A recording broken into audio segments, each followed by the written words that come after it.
Hi, my name is Patrick Rico, and I'm here to share with you how abortion has affected my life. 13 years ago, when I was a senior in high school, I found myself in a crisis situation. I got my girlfriend pregnant.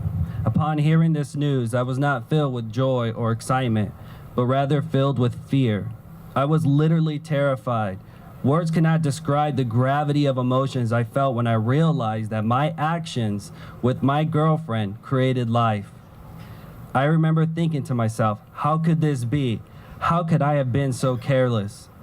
My girlfriend at the time was open to the idea of adoption, but I refused to hear and explore that option. I aggressively told her that no one could know that she was pregnant, no one. And if I wasn't going to have this baby, no one else would. Going through with adoption would mean telling the world that we made a mistake. How shameful would it have been to finish high school with a pregnant girlfriend? Also, if my parents found out, how much shame I would have brought to my family's name. Several weeks went by and I pressured my girlfriend to call Planned Parenthood. Being both minors in high school, we were able to make arrangements around class to get this procedure done. Words cannot describe the dark, cold feeling I felt walking into the doors of Planned Parenthood. When the abortion was completed, I can still remember seeing my girlfriend walk outside those doors. She looked dead. No expression, just deep sorrow and pain. I immediately felt ashamed and had an overwhelming sense of regret. What did I just do?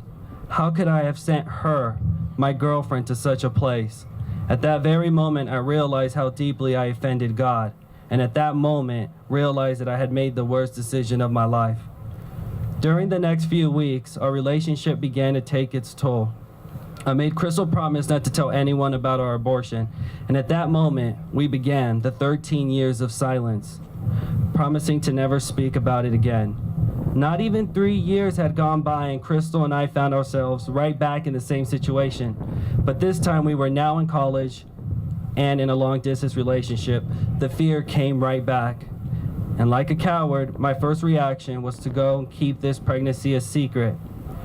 During the next few weeks, I would try to pressure Crystal to have an abortion, having little consideration about the trauma she had just experienced 2 years prior. An appointment with Planned Parenthood was booked, so there I was on the phone as she was driving to her appointment, and her exit was coming up. I quickly got off the phone and told her to call me back when she was done. But by the grace of God, Crystal stayed on that freeway and never went near that place. Crystal immediately called me crying, saying that she could not do this again. And at that moment, I let my guard down. We chose life, and 6 months later, our first daughter, Amaya Lee Rico, was born.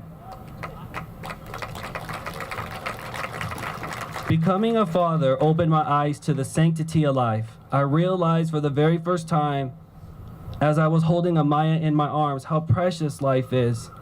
It was a bittersweet moment because I looked deeply into her blue eyes. How could I ever advocated for her death? The very thought of aborting Amaya would make me cringe for years to come. Crystal and I did get married shortly. However, we never dealt with the issues of our previous abortion. I had suppressed those emotions so deep that I did not realize that I was not happy. Excuse me. There was a void, an emptiness I could not explain. Deep down inside, I hated myself for what I did. I began to look at pornography to fill this emptiness inside me. This destructive behavior was keeping me up at night.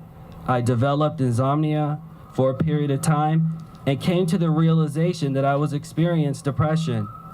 Our marriage was experiencing serious problems. I knew it was time to seek help because God revealed to me He wanted to put my past to rest and bring healing to me. So my wife and I came across Rachel's Vineyard, a healing retreat for post-abortive men and women. Words cannot describe how amazing this retreat was for my healing. For the first time in my life for 13 years, I discovered the forgiveness I had so longed for. I was able to forgive myself and bring honor to my child. I want to conclude by saying how important it is for men to have a voice. Men are the secret to the pro-life movement. We need to step up and be there for the women in our lives and help promote a culture of life. And if there are men out there hurting from abortion, women, do not silence them. We need their voices, and that is why I'm silent no more.